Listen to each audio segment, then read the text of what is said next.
Battlefield. Battlefield used to make you feel like you were part of a gritty war drama. Mud, grit, blood, boots on the ground. It gave you the sense that you were fighting in a larger conflict. The battles, the soldiers, the armor, all felt grounded and real. But since Battlefield 5, it felt like things took a nosedive at Mach 5. What was once a war drama became a trend-chasing investor-friendly hero shooter. The series lost its soul. With Battlefield 6 on the horizon, there's a chance to course correct. In this video, I want to remind us the fans what Battlefield was really about. What made it so great. We look at how its themes, atmosphere and grounded design made it special, and how the franchise slowly drifted away from what made it great.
The golden era of Battlefield.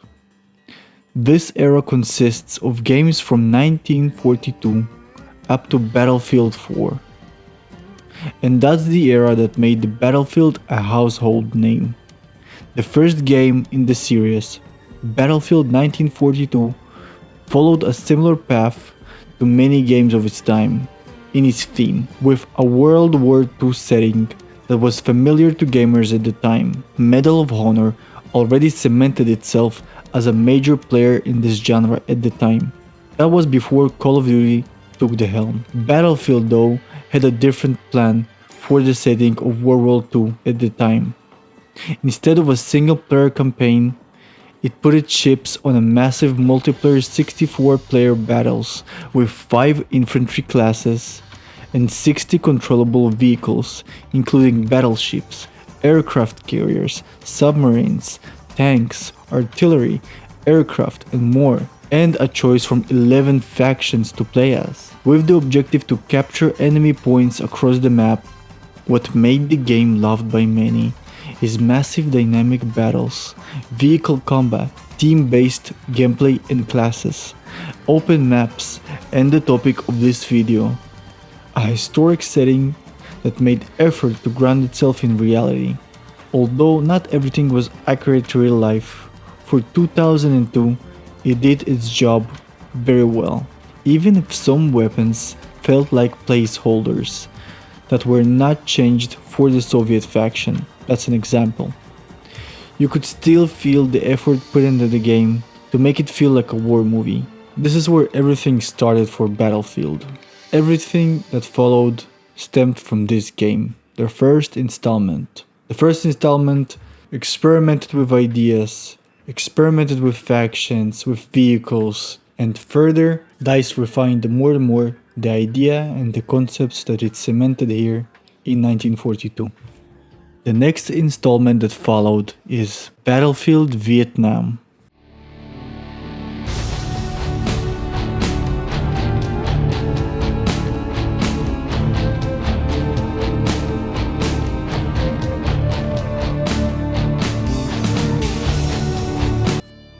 As the name suggests, it's set during the Vietnam War, which shifted the atmosphere to dense jungles and asymmetrical combat. Released 2 years after 1942, this installment features new advanced mechanics, like helicopters, not present in 1942 due to the times. Battlefield Vietnam innovated further, more verticality and dense environments, booby traps, like punji sticks and mines, reflecting guerrilla tactics to reflect the vibe of the Vietnam War. This installment has two factions, the NVA Viet Cong and the US forces. Both factions have distinct gear of the period. Of course, it's not correct down to every historical detail, but enough to make you feel as if you are in a Vietnam War movie. Battlefield Vietnam is like a spiritual upgrade or evolution of 1942, with more depth, variety, and a unique flavor thanks to helicopters, jungle combat, and iconic soundtrack. For the time of release 2004, its strongest achievement was the delivery of the feel of Vietnam. While the core gameplay evolved from 1942, the feel, tone, and immersion in Vietnam were on a whole different level this time. It even had licensed tracks like Fortunate Son, Ride of the Valkyries, War, and I Fought the Law. All tracks were prominent in Hollywood movies about Vietnam. Although not as detailed by today's standards, the game had a gritty, hot and humid atmosphere that captured the Vietnam War setting well. Napalm smoke trails, muddy rivers, thick canopy, all created to immerse the players in the war. You either played as an NVA or as an American GI, with fitting race, ethnicity, language. For example, the NVA lines were voiced in actual Vietnamese, not just English with an accent.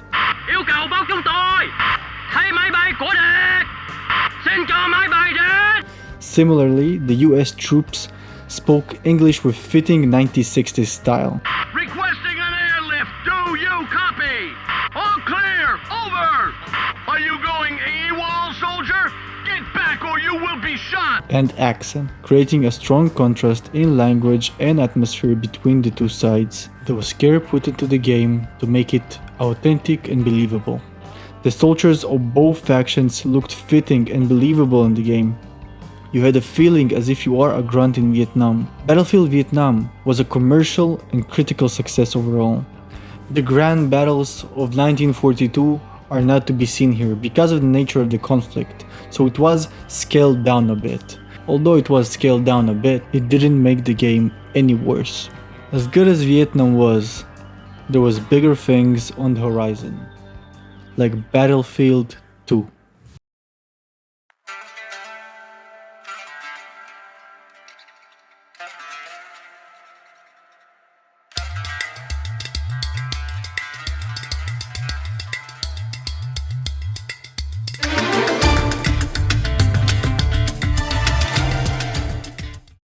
Battlefield 2, released in 2005, was a huge milestone for the series and is widely regarded as one of the best Battlefield games ever made.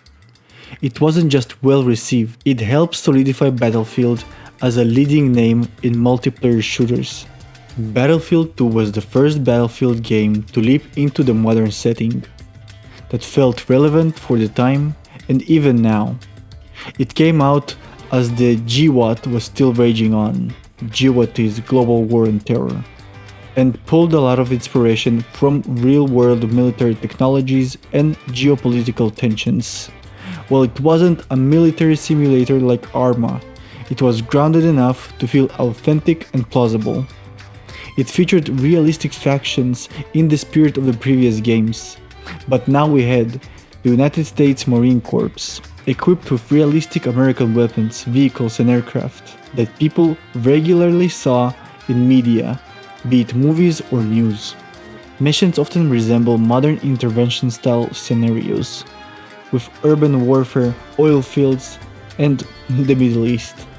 Things that were very relevant for the time, as the United States conducted war in the Middle East, and everybody's seen it through their screens, in the media, in the movies, and in the news. Battlefield 2 leaped into modernity before the Call of Duty series did it, as Modern Warfare released only in 2007, 3 years after Battlefield 2. So the factions are USMC, the MEC Middle Eastern Coalition, basically it's Iran or something like that, a fictional but clearly based on real-world Middle Eastern militaries. Wielded Soviet and Chinese weapons, echoing the arms supplies of many Middle Eastern states, meant to reflect post-Cold War dynamics and US military involvement in the Middle East. The game also featured the People's Liberation Army, China, a nod to China's growing global presence and military modernization at the time. Accurate uniforms, vehicles, and use of domestic Chinese weapons like the Type 98 tanks and QSZ-92 pistols and older armaments that called Type something, Type 99, 98, 100 and so on. As I said, they tried to make the maps resemble real-world kind of theaters of war, like for example Strike at Karkand, which was urban Middle East, reminiscent of the Iraq War, cities like Fallujah or Baghdad, Gulf of Oman, with desert combat, with naval assault elements. These factions reflected real-world power blocks at the time, the US as a global military force, China's rising influence, and the eternal instability in the Middle East. The soldier models were true to their nation's militaries. Every class of the new 6 classes had a noticeable touch to them to reflect their speciality, but in a grounded and authentic way. You played as a grunt and you felt it. You weren't a high-speed guy or a hero, just an infantryman. Although the expansion Special Forces lets you play as high-speed guys, the game felt like it was made for men. It didn't pander to nobody, there was an objective to make the game fun and gritty and cool. And that's it. There was no inauthentic checkbox stuff added solely to appeal to investors and audiences that didn't like Battlefield at all or shooting games to begin with. Even with the limited tech of 2005, DICE managed to make the environments feel like there was real battle taking place there. With gunfire that echoed realistically, the sound of jets roaring overhead, distant explosions, artillery, choppers, everything that a modern war machine could offer. All these things created the Battlefield atmosphere. I think most of us saw these videos taken from attack choppers and AC-130s back in the day with the thermal vision, videos of guided rockets hitting their targets. That's also something that Battlefield 2 features. Although limited only to guided missiles, it made you feel like you operate a real modern chopper, with all the bells and whistles that come with it. Same to be said about tanks with new modern HUD displays. Jets were flying above at hyperspeeds, raining down destructions. These weren't the World War II propeller ones anymore, but modern war machines with laser-guided missiles, C4s, and all that modernity could offer at the time was present in Battlefield 2. Bottom line, you felt like a cog in the war machine. Although the game is not without jank, it's from 2005 after all, but needless to say, Battlefield 2 was a massive success, it was a massive leap, the fans loved it, the critics loved it, and a lot of what Battlefield is and should be came from Battlefield 2, from what Battlefield 2 introduced. It's time for us to go even further into the future, into the cold year of 2142.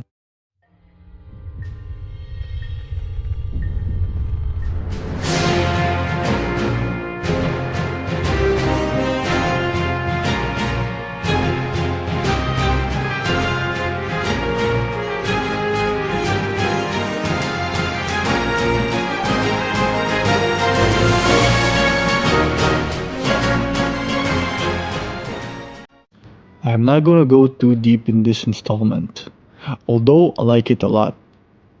the first futuristic installment in the series, set in the 22nd century, during a global ice age where nations are fighting over the last inhabitable land.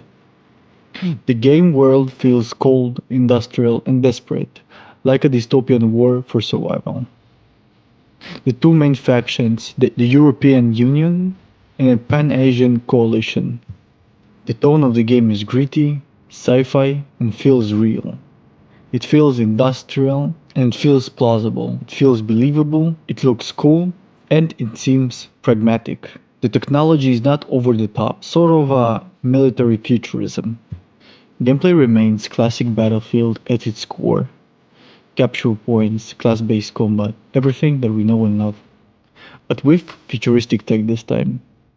The futuristic tech included is mechs, battle walkers, just heavily armored stomping machines, hover tanks, drones, EMP grenades. The weapons themselves are high tech, they don't look like modern weapons at all. 2142 was the first Battlefield game to introduce four simplified classes: Assault, Engineer, Recon, and Support.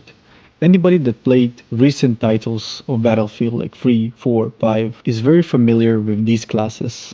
The four class system starts its way from this game. The maps here are huge and bleak, frozen tundras, ruined cities, and military complexes buried in snow.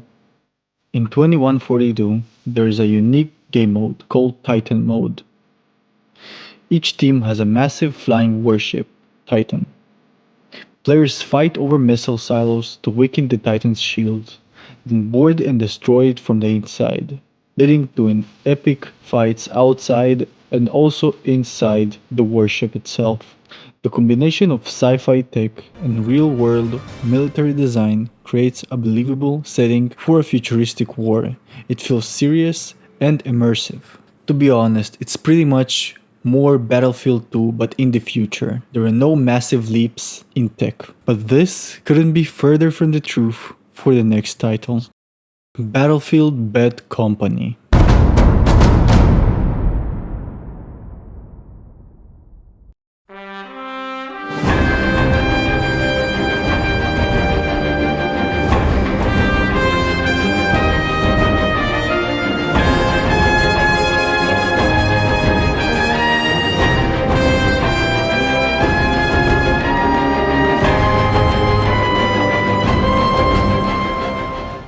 Back in the day I did not play on console, so I couldn't experience the Bad Company 1 experience. So I will briefly go over Battlefield Bad Company 1, and I will go more in depth on the second installment of Bad Company.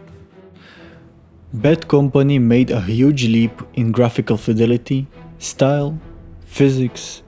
The upgrade was massive across the board. This installment introduced major shifts in tone, design philosophy, and gameplay focus. Bad Company 1 was the first Battlefield game built specifically for consoles. We're not gonna talk about Battlefield Modern Combat, okay? So besides graphics, design, sound design, and being a console exclusive, what changed? The maps became smaller. Also, the player count became smaller, with 24 players per match. And the loadout system was further simplified. It made Battlefield more streamlined and more accessible to a wider audience. Bad Company 1 debuted the Frostbite engine, which introduced real-time environmental destruction for the first time in the series. You can destroy buildings, cover, fences, windows, almost everything was destructible. This became a core identity for the series going forward, a game changer for the entire series, a step in the correct direction. Battlefield Bad Company 1 was the first Battlefield game with a full single-player campaign. Previous games were multiplayer first or had simple bot modes. It told a semi-comedic story about a rogue company of soldiers. But enough about Bad Company 1. Bad Company 2 is the fuller game.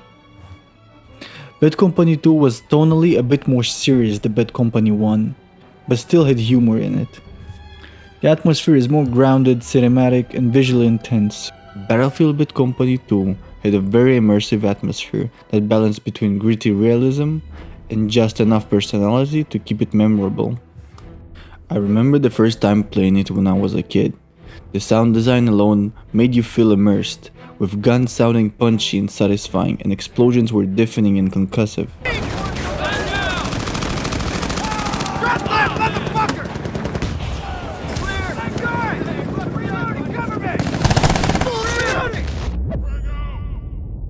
There was a lot of audio-visual chaos going on, in a good way.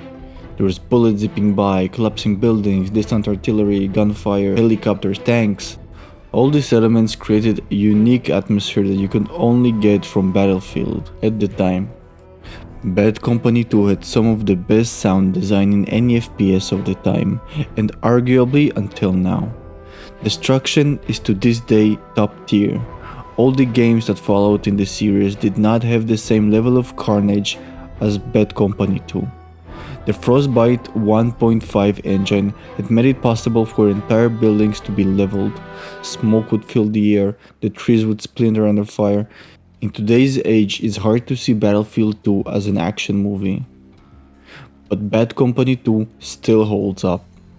Bad Company did everything right, even with the maps. You had frozen mountains in Port Valdez, dusty towns and villages in Arica Harbor, and stormy muddy battlefields in Panama Cana. Bad Company maps are some of the best. Each one of them had a unique setting and a unique feel.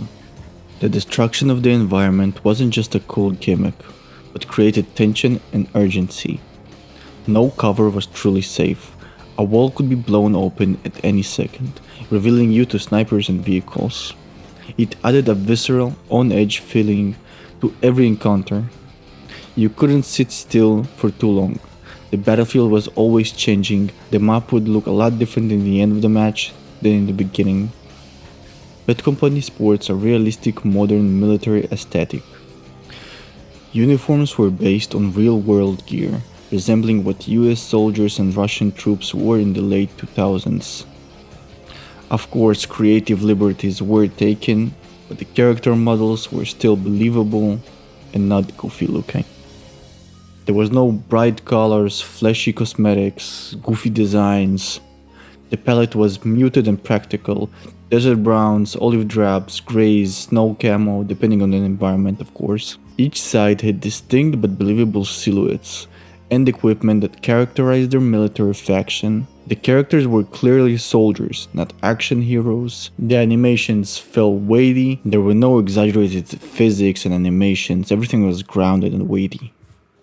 There was none of those super mega snappy, almost cartoony reload animations, tactical reload animations that seem to be in every installment now. It was kept simple and it was better for it. Also the weapons, vehicles and everything had militaristic tone. There were no out of place cosmetics that stood out and contrasted the game's visual style. Now I am not against cosmetics myself, but I am of the idea that the cosmetics available should be in tone with the rest of the game. Fortnite skins and their consequences has been a disaster for the gaming world. Bad Company was a major step up. No, the upgrade was astronomical. After all that DICE learned from Bad Company 1 and Bad Company 2, they were prepared for the magnum opus, Battlefield 3.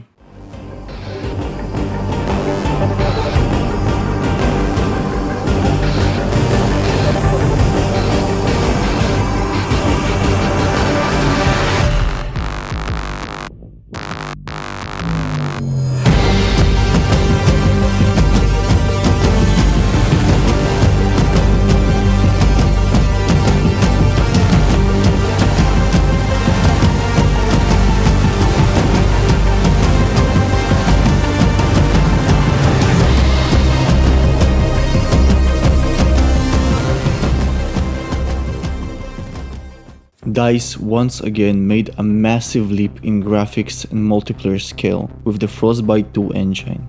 It brought a cinematic and immersive modern war atmosphere that felt like the culmination of everything that DICE had been building towards since Bad Company 2. Battlefield 3 dropped the humor and charm of Bad Company in favor of a gritty, authentic war story, reminiscent of movies like Black Hawk Down and Hurt Locker. It also featured a campaign involving terrorism, US intervention, war with Russia, and nuclear threats. Darker and more serious than anything the series has done before. The multiplayer was bigger, with sprawling urban battlefields, deserts, forests, cities, powered by the Frostbite 2 engine. It was visually and orally stunning for the time, and it still looks good today. With a cinematic tone and once again massive increase in graphical fidelity, not only graphics made a leap but also animations. Battlefield 3 featured some of the best animations and player handling of the time. The third and the first person animations were smooth, vaulting, crawling, falling, sprinting were all smooth and weighty.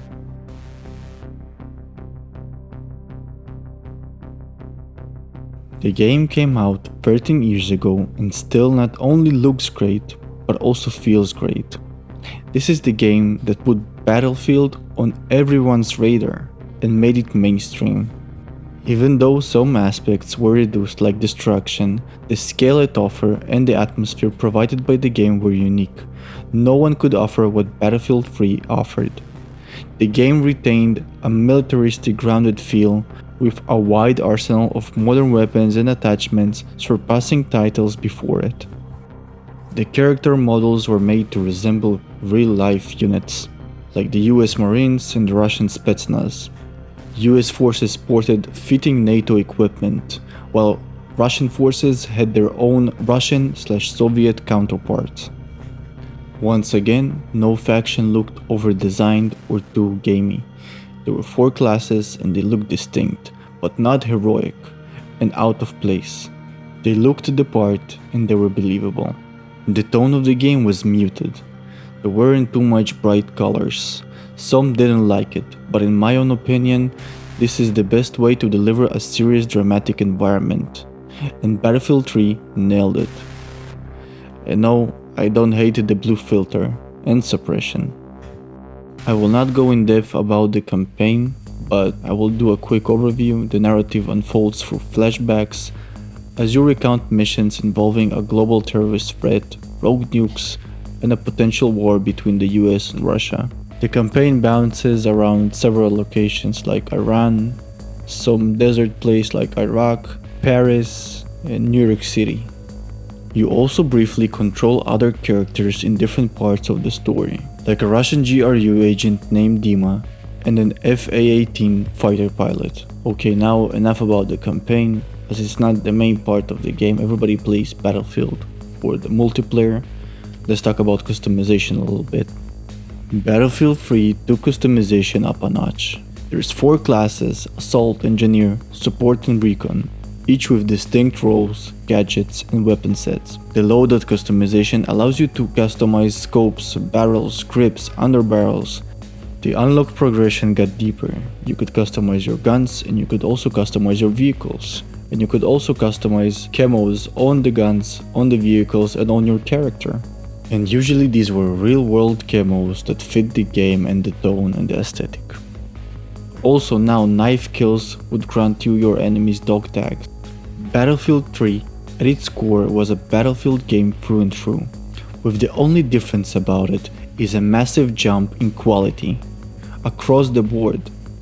All the following games after it were built on the foundation that Battlefield 3 laid. Battlefield is a large war sandbox that allows you to partake in most aspects of combat, be it infantry or vehicular combat, ground, sea, air, without much of a learning curve, with an overarching theme of military realism and groundedness. It had a strong identity and a unique gameplay. No other game could replicate it, and that made people fall in love with the series. So in the next game, DICE decided to just make more of what worked in Battlefield 3. Battlefield 4.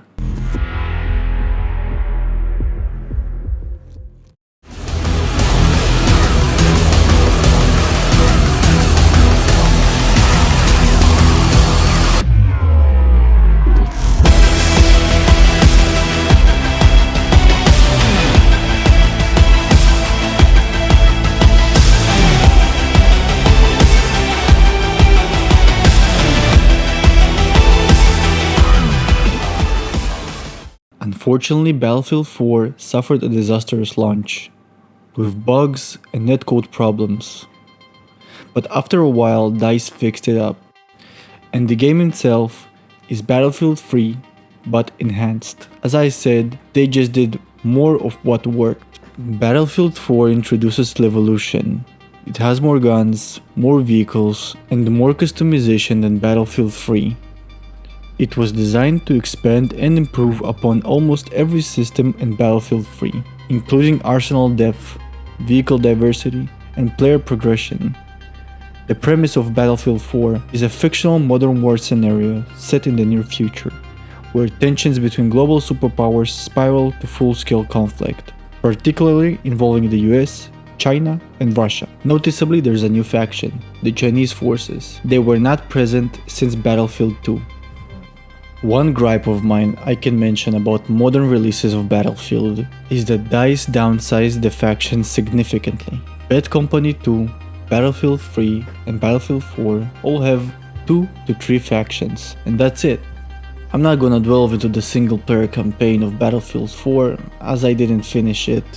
For me, as many other players, the multiplayer aspect of the game is more important, by far. The setting of Battlefield, although in the near future, didn't feature any crazy tech and grappling hooks. It still was good old Battlefield. Battlefield 4's maps are more dynamic because of the Levolution events. Skyscrapers falling, storms hitting the map, floods. These Levolution events drastically change how the map is being played, and it adds more spectacle. The setting and atmosphere are grounded in reality. Soldiers look the part. In my opinion, the Russian faction and the US look the best in Battlefield 4. The Chinese, they look like airsofters to me. They didn't look at all like the Chinese military. Their designs featured some weird choices like riot gear and bomb helmets, which are not made from ballistic material in real life. Bomb helmets, if somebody doesn't know, is like a bicycle helmet. So to conclude, Battlefield 4 is a strong installment. I play to this day. It still holds up, the gunplay is fun, the animations are still smooth, it's still Battlefield, it's still grounded, it still has cool vehicles, cool soldiers, everything that Battlefield is known and loved for, but better. This is something that is gonna be changed in the next installment. Battlefield Hardline. Why the setting of cops and robbers was chosen is beyond me. This setting greatly limits the equipment that can be featured in the game. Although the setting has dramatically changed, the core gameplay haven't changed that much. It was a reskinned Battlefield 4, with a slightly different gunplay. I personally did not play the game much. I got it much later on a sale for $5, and the multiplayer was already pretty dead by then. I haven't bothered with the Cops campaign. Not only Battlefield campaigns weren't a strong part of the game, but with the tone shift of the game I had zero interest. I read about it online and saw that I haven't missed anything. The thing worth talking about here is that DICE started to look for ways to change up Battlefield. Mix things up, but in retrospect, anytime they switched things up from core Battlefield, they had met pushback from the player base, or outright failed. But in my opinion, this is where Battlefield started to change too much. After the lukewarm Hardline, DICE struck gold with Battlefield 1.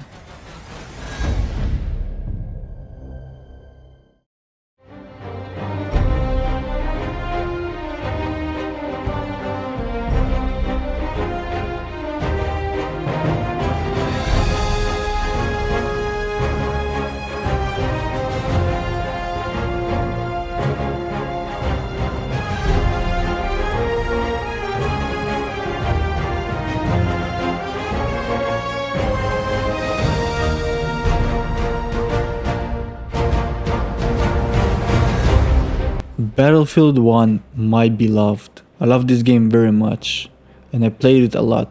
And in my opinion, this is the last good Battlefield game that DICE have made. Battlefield 1. I have a decent amount of time on this title. I remember the talks when this installment was announced, the buzz around the setting and the possible maps, and especially the weapons. Upon release, Battlefield 1 was very warmly received by both the gaming community and longtime Battlefield fans. It was a massive commercial success, selling over 15 million copies and topping sales charts in various regions, even surpassing combined sales of its predecessors, Battlefield 4 and Battlefield Hardline. It garnered numerous awards and nominations, including Best Action Game at E3 2016 at Gamescom. This setting was a major departure from the modern futuristic setting prevalent in Battlefield and other shooters at the time.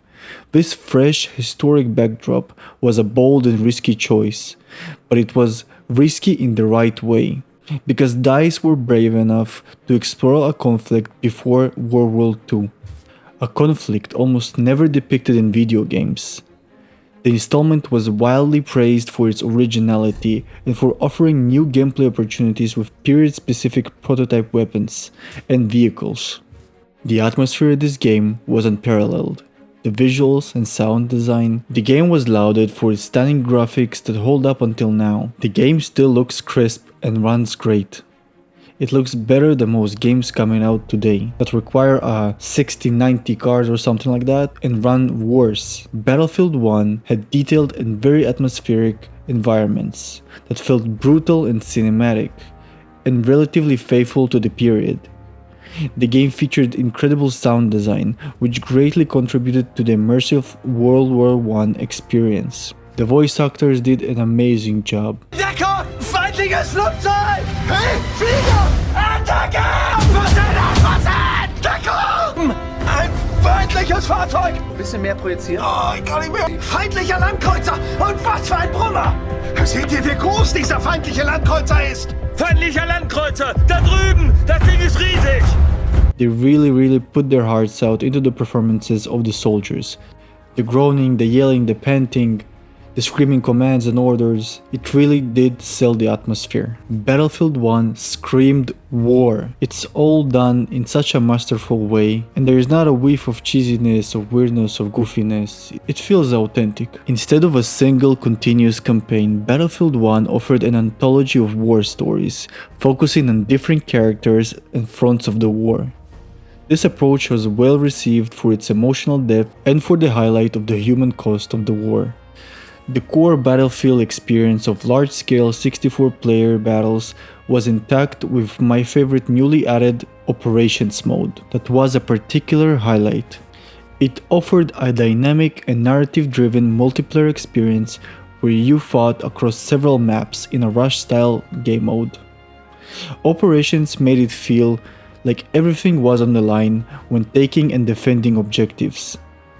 The attacking side had 3 attempts at capturing all enemy sectors, and upon failure they would get some help with some special classes that you could pick up across the map or in your spawn point, or there would be a behemoth that would help the attacking team. It could be a zeppelin or an armored train or a warship. At first I thought the setting would be very limiting, but DICE has squeezed everything they could from it. And it ended up being a game that surpassed previous games in content provided. Let's talk a bit about character design and the classes themselves. The classes are believable. DICE tried to make them more diverse but in a believable manner. Of course, there were some historical inaccuracy debates, while the game aimed for a sense of authenticity rather than a strict 100% accuracy, as acknowledged by DICE themselves, prioritizing fun gameplay. The inclusion of diverse character models was sometimes a point of debate among players, who had specific expectations about the demographics of World War II armies. An understandable debate in my opinion, because most of the fighting on the front lines was in Europe, and was done by Europeans. But in-game, DICE decided to make the demographic a bit too diverse for my taste. It was very unbelievable at times and could take you out of the experience. Especially because previous games did not try this hard shoehorn a diverse message.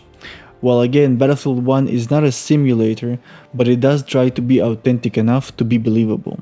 It is a minor thing in this installment, but it's gonna grow to be a priority problem in the future. Anyway, many fans felt that Battlefield 1 successfully captured the essence of the franchise, with its emphasis on large-scale combined arms warfare and immersive battles.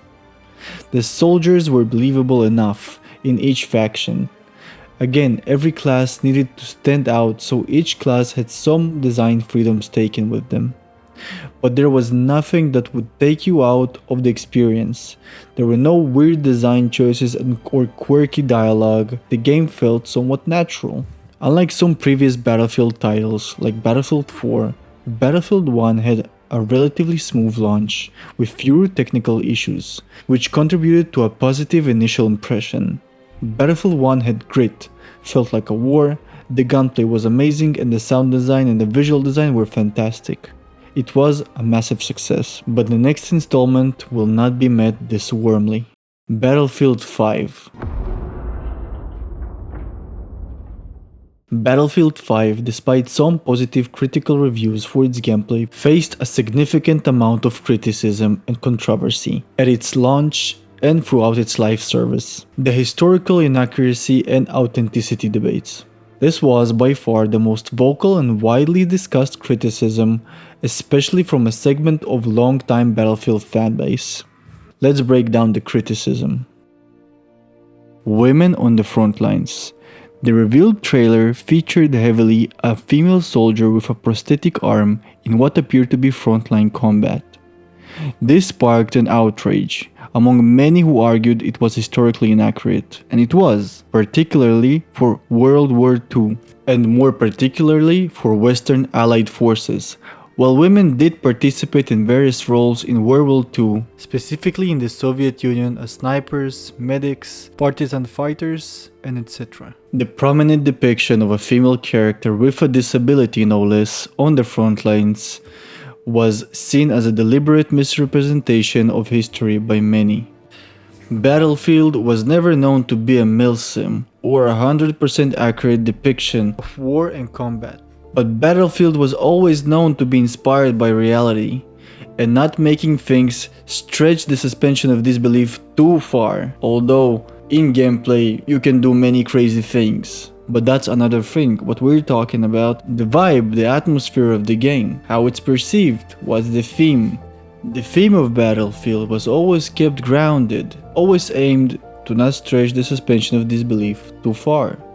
And Battlefield 5 did it. It stretched the suspension of disbelief too far. When Battlefield 1 released, there were already talks about how inaccurate the combatants of World War II of the European nations were portrayed, but DICE have doubled down on their decision to go against the identity that was built for a decade for Battlefield, the same identity that granted them the success they had with the title. So the decision to suddenly go against what had worked seemed detached and delusional. Why try so hard to change the identity of your flagship title?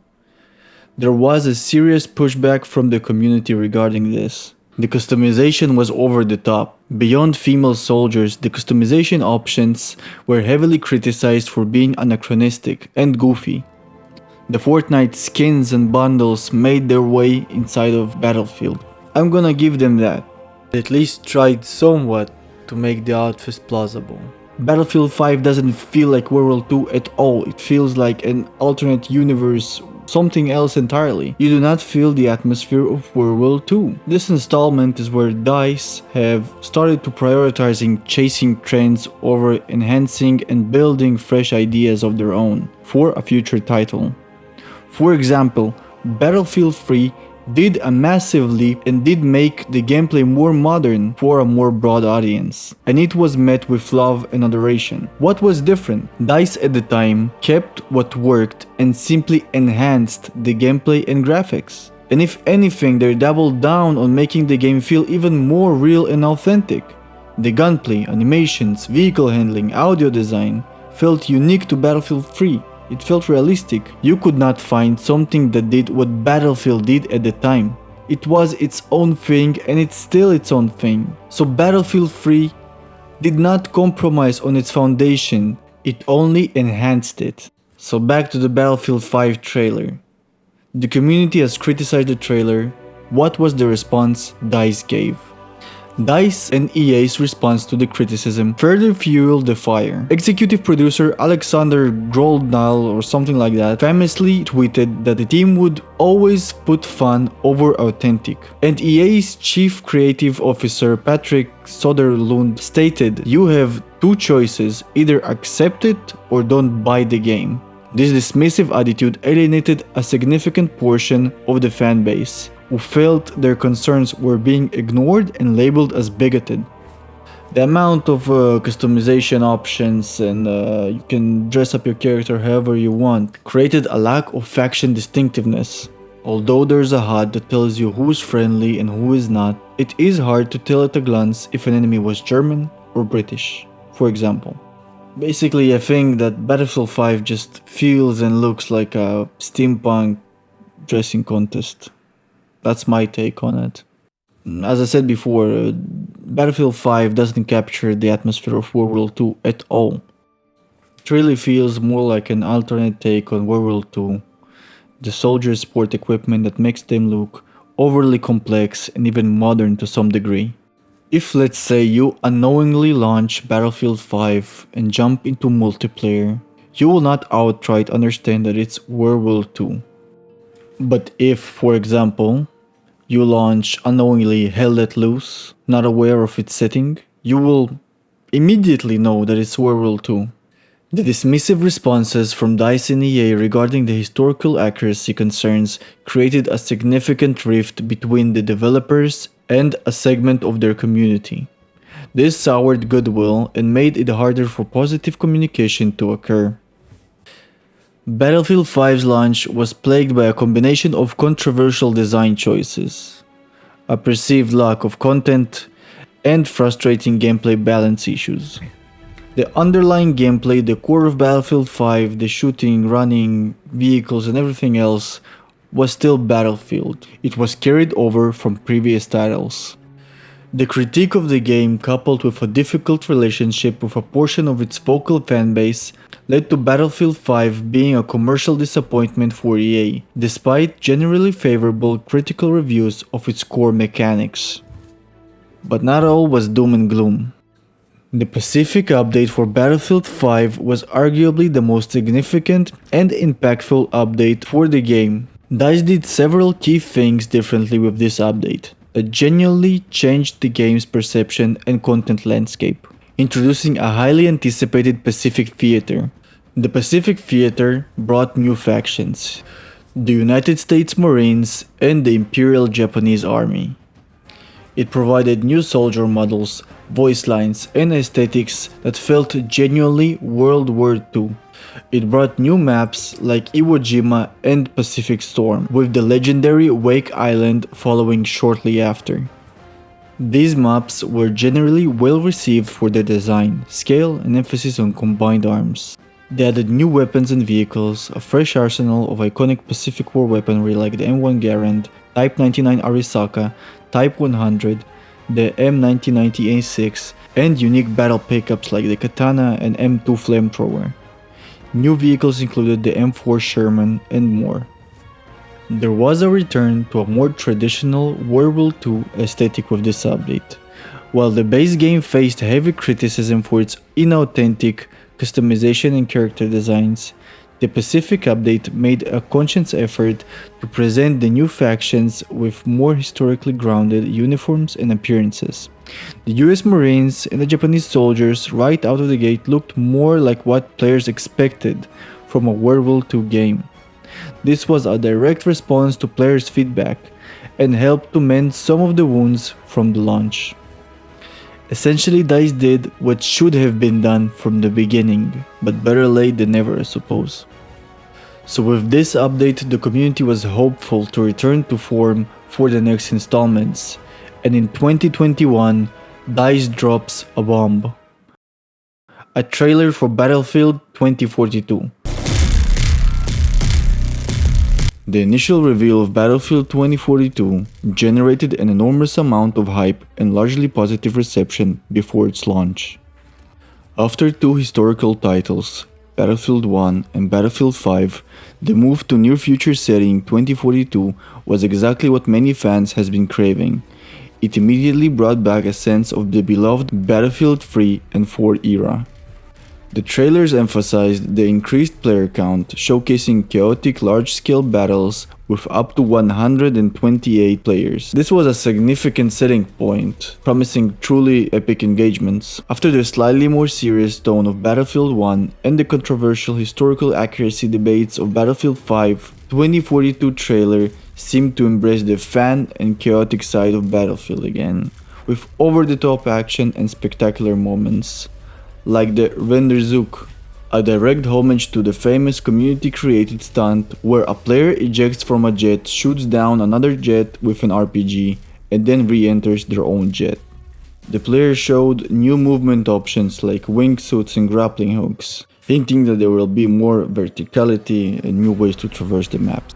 Also, the trailer showcased huge dynamic events like massive tornadoes tearing through the maps, lifting vehicles and players, and massive sandstorms. This was supposed to be Revolution on steroids. Regarding visual fidelity, the graphics looked great. The Frostbite engine does its job. So enough on the trailer. Let's talk about the disastrous release. The hopes of the community for what Battlefield 2042 should have been were shattered. Even in the beta test, players found out that DICE's trend chasing has gone too far. It wasn't only aesthetics this time, or realism. It wasn't one or two aspects that were wrong. It was the whole entire thing. The entire game. They had reworked everything. The HUD, the gunplay, the movement, the sound, and even the classes. See, now it wasn't just goofy looking soldiers running around. Now they decided to raise Battlefield's identity entirely and create a weak Call of Duty clone. The game failed to meet many core expectations of Battlefield franchise, leading to widespread disappointments and dramatic drop in player count. Right now, Battlefield 1 sports a higher player count than Battlefield 2042 and Battlefield 5. Let's go over what fans expect out of a Battlefield game. A classic Battlefield experience. Fans largely expect a return to the series' roots after the historical settings of Battlefield 1 and 5. This meant a class system, the traditional assault, medic, support, and recon classes, with class-specific weapons and gadget limitations. This fostered team play somewhat, made every class bring something different to the playing field, something that creates reliance on each other between squad members. And I know, since Battlefield 3, team play has been really downgraded in the series overall. But still, the minor amount of team play was due to the classes. Point 2. Faction identity. Distinct armies with unique appearances and voice lines. Players wanted to feel like they were fighting on a specific side, and feel like a soldier of a respected faction. In other words, immersion is expected. Authenticity, if you will. Next point is destruction, a hallmark of Battlefield. Players anticipated significant environmental destruction that would dynamically alter the map. Also, well-designed maps. Varied balanced maps where infantry and vehicles can exist and have a fighting chance one against the other. Some maps can be more open for vehicles, but infantry still has to have a place. So these are the expectations. What wasn't delivered by the game? Classes were not delivered by the game. They switched it out for a specialist system. Although I know they brought back the classes, the damage was done. This was arguably the most controversial change. Instead of a traditional classes, 2042 introduced specialists. Unique characters with specific abilities and gadgets that could equip any weapon. This obliterated the rock paper scissors balance to the class system. There was no longer distinct classes with its abilities and weapons. Everyone could be almost anything, leading to a breakdown in team roles and lack of incentive for true teamwork. This has destroyed faction identity, as both sides could have the same specialists, leading to clone armies. It was a blatant attempt to monetize cosmetics through unique characters, sacrificing core gameplay for financial gain. Worst is the operators. had the worst, most bland and ESG friendly voice lines I ever heard. For example, in Battlefield 3, the voice lines were amazing and full of memorable lines that were believable and sometimes funny. Get your shit together, our asses are fucked up! You hear me? We are Russians. We don't fucking lose, блять. Oh god damn it, they're gonna strafe us! Get your dicks in the dirt! Well, that was fun. Fucking Russians. Fight for the motherland. Fight for Russia. Fight for your families. Hurrah! Fight! Hurrah! I am not overconfident. I'm just better than everyone else. Those cocksucker motherfuckers got actual! That would make me shit my panties! In 2042, you see more bright colors on the operators. Gone are the realistic camos and aesthetics. In came heroes, operators, another trend from Call of Duty. There were now no-pats, people without a homeland basically fighting for Russia or the United States. A bunch of made-up, unbelievable nonsense made to shoehorn operators.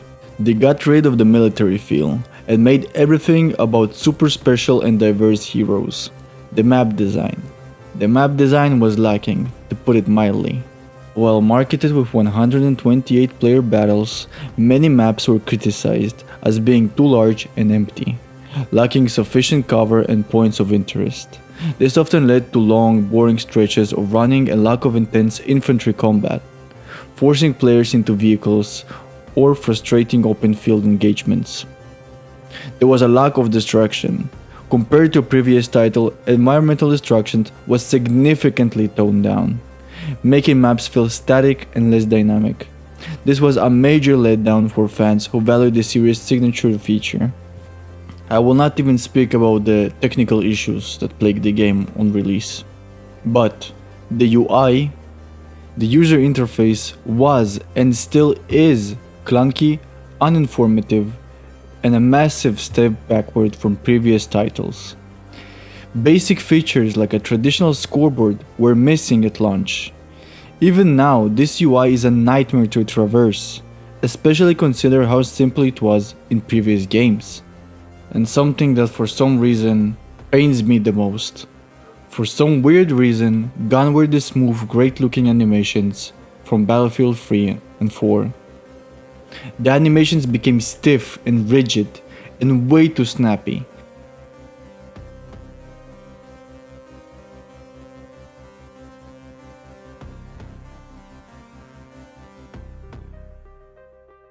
Guns had no recoil, shooting felt way too much like Call of Duty. DICE seemingly erased any trace of Battlefield in this installment. It was a completely different game at this point. It was a downgrade on all fronts. This is what mindless trend chasing leads to. It leads to failure. I am not interested in playing Call of Duty in Battlefield style. I want to play Battlefield in Battlefield style. If I want to play Call of Duty, I will play Call of Duty. Battlefield Portal was an interesting idea, but personally, I did not care for it. To play Battlefield 3 or Bad Company in the 2042 stiff engine was not fun for me at all. I just went back to playing Battlefield 4 again. In essence, Battlefield 2042 was seen by many as a fundamental misstep for the franchise.